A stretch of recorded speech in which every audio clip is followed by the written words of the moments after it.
Bus drivers are twice as likely to allow white passengers to ride the bus for free compared to black passengers. Those are the findings of a very interesting field experiment carried out in Brisbane, Australia, to study the impact of race on discretionary favors in the marketplace. So in this study, they looked at whether one's race impacts their chance of receiving a free bus ride. So the researchers recruited 29 participants for this study and asked them to board the bus for a total of 1,500 times over the course of a year. So although there were only 29 participants, the data that was generated from them was pretty large, and the researchers didn't fear the participants running into the same bus drivers multiple times, since Brisbane is a relatively large city. So the participants were asked to board the bus with a bus card that didn't have any credit on it. And when they were asked by the bus driver to pay for their trip, they would all respond saying, "I do not have any money, but I need to get to station X." And the station that they would refer to would always be far enough to not be walking distance, but again, not too far for them to receive a very long free ride. So the researchers found that black passengers have a 36% chance of receiving a free bus ride, whereas white passengers had a 72% chance, so double the chance of receiving a free bus ride. Asians also had a 72% chance of receiving a free bus ride, so the same rate as white passengers, and for Indian passengers it was at 51%.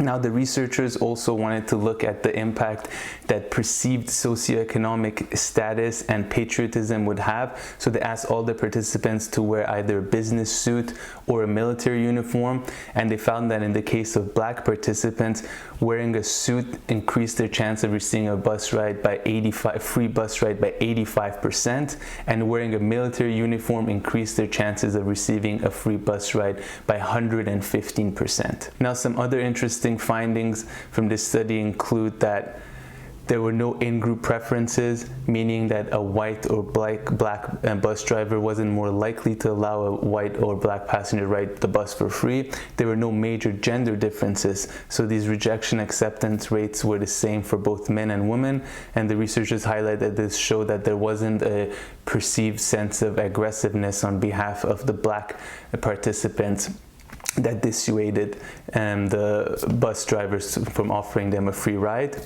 And they also found that bus drivers were more likely to let customers ride for free if the bus wasn't too full.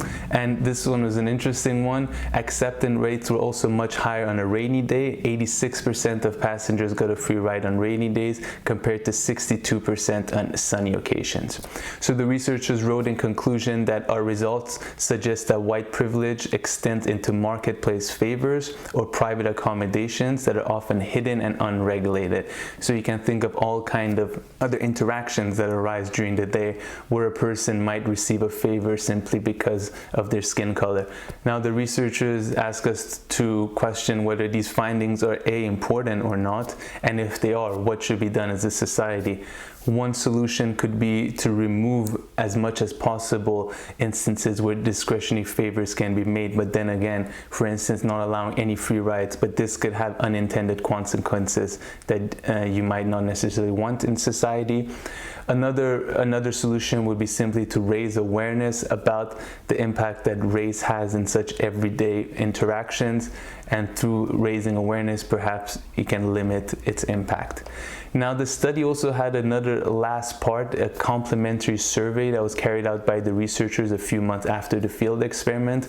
They went to different bus stops and asked the bus driver whether they will let a specific participant, they would show a photo of them, whether they will allow them to ride for free or not if they didn't have money.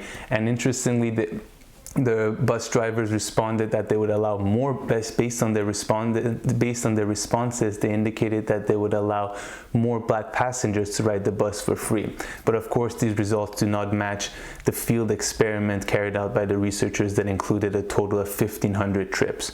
So the researchers wrote in conclusion that this result suggests that hypothetical surveys and other self-reported measures, including those elicited in laboratory settings, can easily mask discrimination. So let us know in the description box below what you think about these findings, if they're important or not, and what should be done in response. And if you like the video and this content, make sure to give it a like and to subscribe to the channel. Thank you, and see you all next time.